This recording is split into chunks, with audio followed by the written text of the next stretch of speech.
building a bin management tool to scale our business at Netflix. But first, introductions. Hi, my name is Nick, and I am part of payments engineering team at Netflix.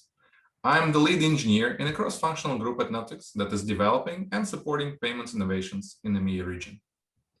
Some of my recent projects include building support for PSD2, 3DS authentication, and pioneering open banking in Europe, as well as introducing cash payments in Egypt. And my name is Kevin, and I'm also part of the payments engineering team at Netflix. I'm an engineer on the Payment System Management Squad, whose mission is to improve operational efficiency around payments. I work on a number of internal tools that empower other teams to manage how payments are handled. That includes the bin service, which is going to be the topic of our talk today. Like we said, we are part of payments engineering team supporting payments for Netflix everywhere in the world. We are 15 engineers supporting about 30 currencies in 190 countries. The charter for our team is always pioneering new ways to enable people to pay for and enjoy Netflix through continuous experimentation with adding new and improving existing methods of payments that will allow us to scale our systems to support next generation of Netflix users. One of such projects we would like to talk to you about today. How do we manage bin metadata at Netflix? But first, let's talk about what is bin. We are using bin for this presentation. So what it is bank identification number. It is also known as IIN, or financial issuer identification number. IIN reflects an increasing number of non-banks institutions who opt into bin network, but use interchangeably on internet with bin. For this presentation, we will be using bin. So actually, what exactly a bin? It probably would be easier to cover that with an example. Why don't we look at the example over here? Most of us probably have such an example in our pockets right now, a credit card. They look similar to each other, and there's a long number present on most of the cards. It is called primary account number, or PAN. Fair warning, there will be lots of abbreviations on this slide. So why don't we do a small analysis of said PAN? It consists of few parts, with bin being first 6 to 8 digits of the card number. It used to be limited to 6 digits, but in 2017, bin length has been extended to 8 digits in the new specifications. So what is bin? It is the bank identification number that uniquely identifies the institution issuing the card. bin database is managed by American Bankers Association, or ABA. ABA is a registration authority, RA, for the standard and is responsible for allocating bin to issuers. So first digit of that bin is usually a major industry identifier, or MII. It identifies the category of the card. For example, 4, 5 would be banking and financial, and 3 would be travel, entertainment, and banking and financial. Most of us have cards starting with one of those 3 numbers. Then we have another 69 digits to identify the account number, and the last digit is added to validate the authenticity of the card number based on a LAN check algorithm. As a reminder, LAN formula was designed to protect against accidental errors, not malicious attacks. So how we use bins at Netflix? Transaction routing at Netflix is a complex ordeal. We route the transactions based on multiple inputs, and the outputs might result in us modifying the transaction for it to have better chances to be successfully processed. That include picking up the right processor for the transaction. We manage multiple processor integration around the world. Sometimes multiple integration with the same region, and more often than not, multiple integrations even within the same country. We choose processors and route the transaction based on many reasons, such as performance and redundancy. We want to have high approval rates. We want to have faster response times, or cost, low interchange rates, or more favorable fee schedules. By continuously iterating and experimenting with transaction routing, we choose the optimal route for the transaction at any given time. Bins are playing non-trivial part in the decision process. Depending on the bin, we might choose to route a transaction to a different processor, include additional properties, or opt out for a different flow altogether. Another example where we use bins for payment routing is related to fraud, where we might want to block certain fraudulent transactions ahead of even sending them to the processor, based on us deciding to block them based on a bin, or deciding to route this transaction to 3DS for additional security. One another example of the transaction routing would be us using bin information to modify said transaction in some ways. For example, when we had free trial, we would use bin information to make a risk evaluation of what the amount we should use to validate provided card by the user. This, in combination with other signals, help us to decide if we have a good paying customer journey service.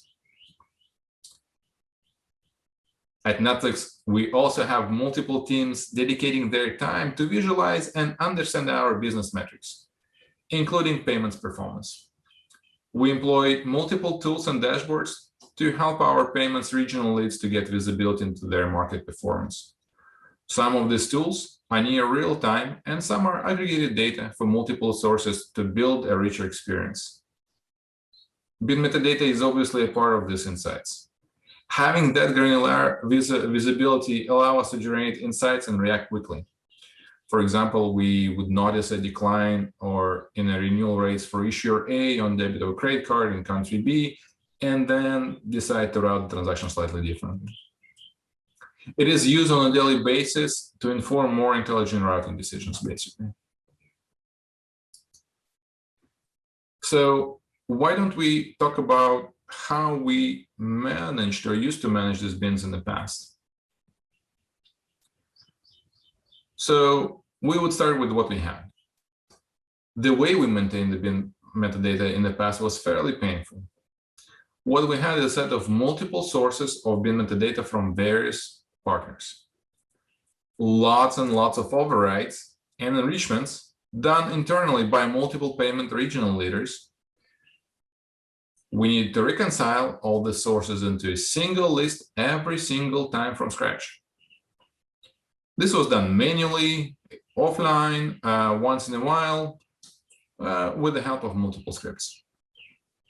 The result of that job was a massive JSON file with more than 300,000 bins that had to be deployed to production and lived along the instances of our main service. So why don't we go over a life cycle of a bin update? Every time we were deciding that we need an update, we were like a pit stop crew in Formula 1 races. Multiple people trying to make a small set of changes to ever-moving vehicle, binless file. It's all started with step 1. When someone discovered the need to make a change to a bin, usually a business lead in the region, let's call it team 1, they will start a journey by either updating an override in one of many Google Sheets or pinging their counterparts in one of the engineering teams to update the source file and make sure that changes in that source file, aka the good changes, won't be overwritten by overrides in the mentioned earlier sheets. The input for that was we had 8 sources from different partners. We had 3 Google Docs for overrides and enrichments. We had 25 sheets in them and tens, if not hundreds of thousands of lines in many of them. Once this was done, we were moving to step 2. Once the changes were made, team 1 would transfer to another team, let's call it team 2, that was handling the scripts for payments, data, analytics. And they were running a series of really hard to follow scripts that were parsing and reconciling data between multiple sources. There were about 7 intermediate scripts, and then there was one main script. What we were getting on the back of the scripts was a massive JSON with lots of information. some of which, for historical reasons, was duplicated in places. Like I said, there were over 300,000 different bins in there. And once the file was created, it was then passed to payments engineering team, let's call it team 3, to deploy. Each deployment was delivering file to each instance of our main service and loading it into memory. As you can see, it was challenging. And a few challenges were, it was a very manual process. Multiple teams involved in every single change. It was done once in a while, so we were not as agile. Because of that, it was also excruciatingly slow because of multiple teams involvement, separate deployment process, multiple scripts to run, lots of handshaking. The process was taking time, sometimes days. Original attempts were done to this only so often, and it was really hard to make a decision to change traffic based on this.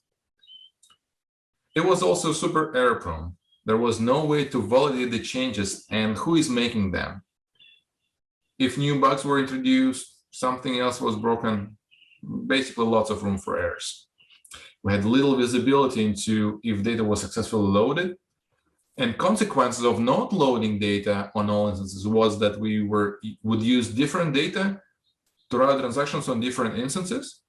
And as a result, it might cause even more errors on the back of it. So we decided to change that. And in order to make it better, we decided to set some goals.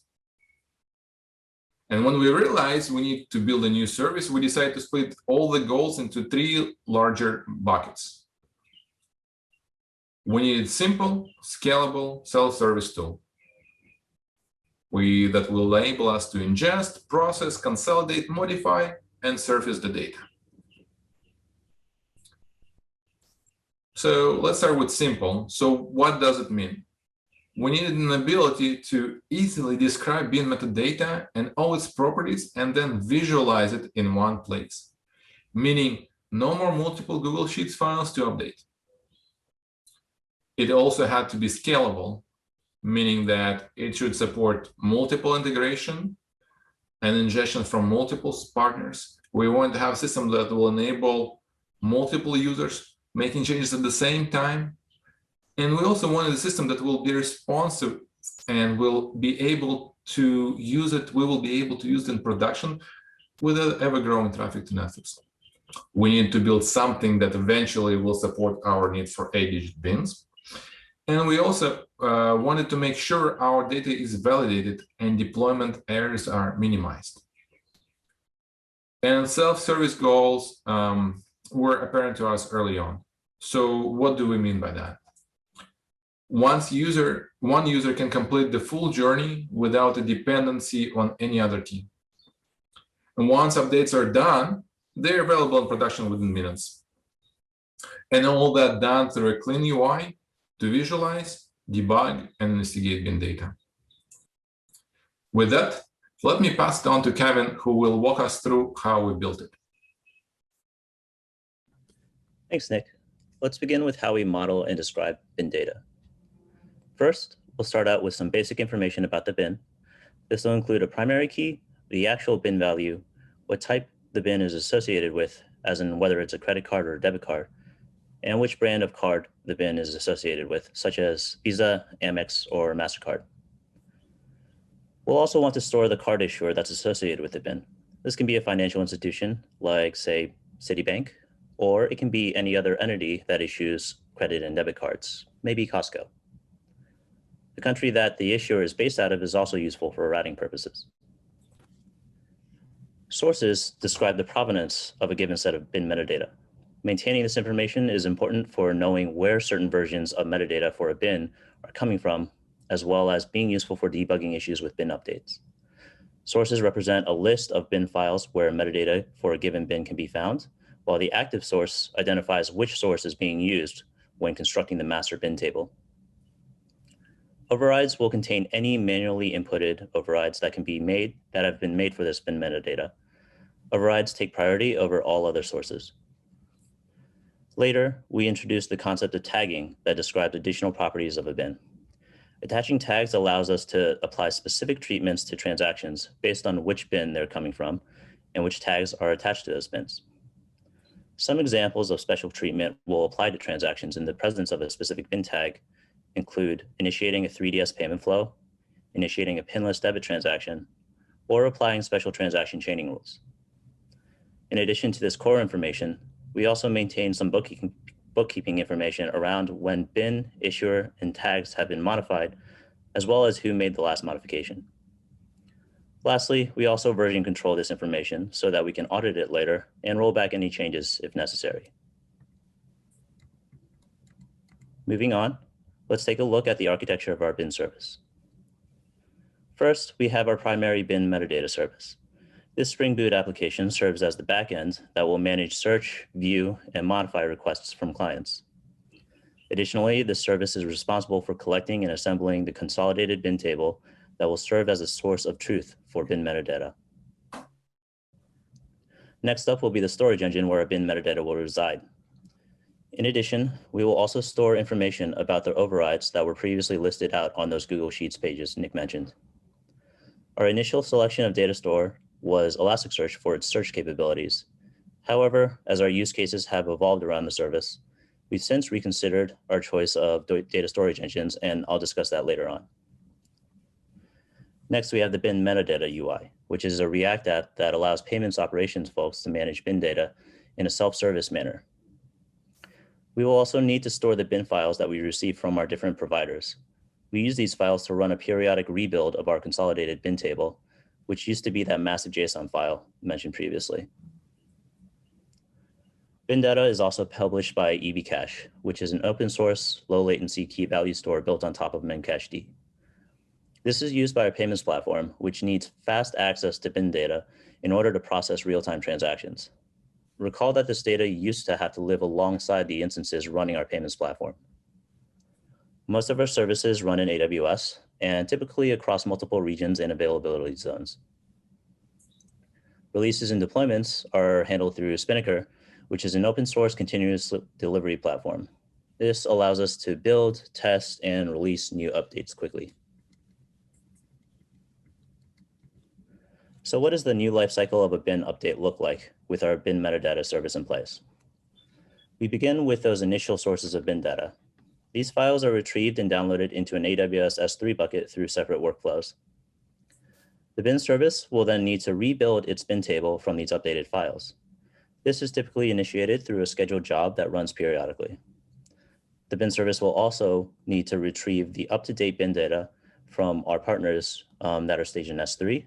In addition to this, the bin service will need to retrieve its most recent bin table from Elasticsearch, along with any manual overrides that have been applied. The bin service then merges them together to yield a new consolidated bin table. Merge conflicts that arise are handled in priority order, with manual overrides taking the highest priority. At this point, we have a new consolidated bin table that we need to disseminate to downstream systems. The first place we'll publish our new bin table is EBCache, as mentioned before. Our payments processing platform will then use this data to inform transaction routing and processing decisions. Next, we write the new bin data to Hive tables in Netflix's data warehouse. Data science and business analytics teams will use this information for analysis of various use cases like chargebacks, approval rates, fraud, and account takeover. Lastly, the new consolidated bin table will be stored as the new current version of the bin table within our bin metadata storage engine. So were there any lessons learned building out this new bin metadata service? Well, yes. Probably the biggest mistake we made in designing the bin metadata service was not being imaginative enough with the additional ways that our platform could be used. We originally didn't envision using the bin metadata service to be used for things like fraud scoring or custom auth amounts, among other use cases. The most significant lessons we had to learn was selecting the right data store that could address both our current needs and future needs. We initially selected Elasticsearch when bin data was the only type of record that we needed. But with the addition of issuer metadata, tags, audit tables, we quickly found that Elasticsearch didn't have the capabilities that we needed. The leading candidate for replacement in our minds were relational databases like MySQL or PostgreSQL. Some of our comparisons that we considered when deciding whether to move include the following. The fact that our Elasticsearch deployment ran on a shared cluster and was susceptible to noisy neighbors. Native support for encryption for storing sensitive data in the event that we need to handle PII or PCI data. Support for relational modeling of additional metadata. The complexity and overhead of updating existing records. The cost and complexity of replicating data across regions for resiliency purposes. Search capabilities and features. And lastly, the overall cost of operation.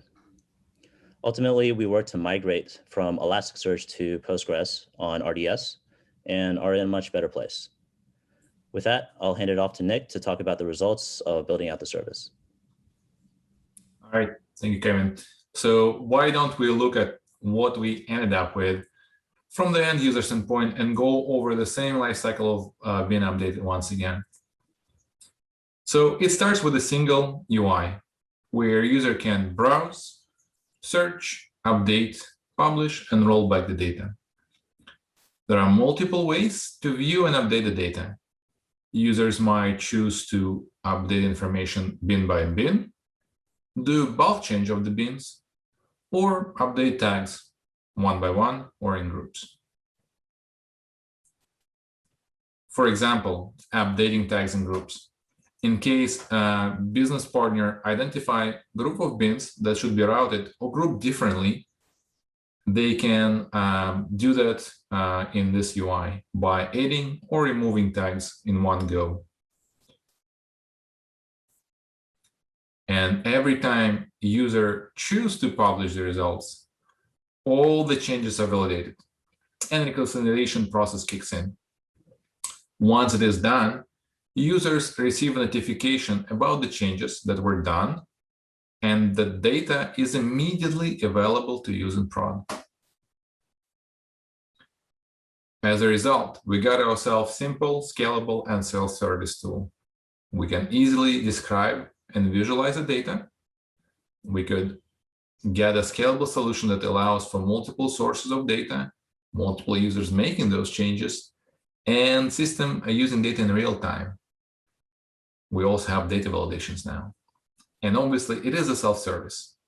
Updates are done by single users. They available in near real time, and we have a beautiful UI to visualize, debug, and investigate the data. So with that, let me pass it back to Kevin, who will talk to us. So what is next for the bin service? Thanks, Nick. There are a number of features that we would like to implement for the bin service in the future. Reporting. The number of changes that are made can be fairly hefty for a number of reasons. It might be that one of our providers added or modified a large number of bins in response to an external event, or it might be that a team at Netflix applied a large number of overrides for some business or fraud-related reason. In any case, having more visibility and reporting on the changes that happen and why they happen would be useful in sharing context across teams. Overrides. While manual overrides are useful, there's an issue with using them. How long should they last for? If they stick around forever, any metadata updates from our providers won't be reflected in the consolidated bin table, since overrides take precedence over everything else. In the future, we'd like to introduce smarter ways to expire overrides in a controlled and transparent manner. And lastly, attribute-specific metadata. In the future, we have use cases where having support for unique types of metadata that apply only for specific markets or issuers would be useful. Currently, we're supporting this using bin tags, but they don't scale very well when we have to accommodate support for many markets or issuers.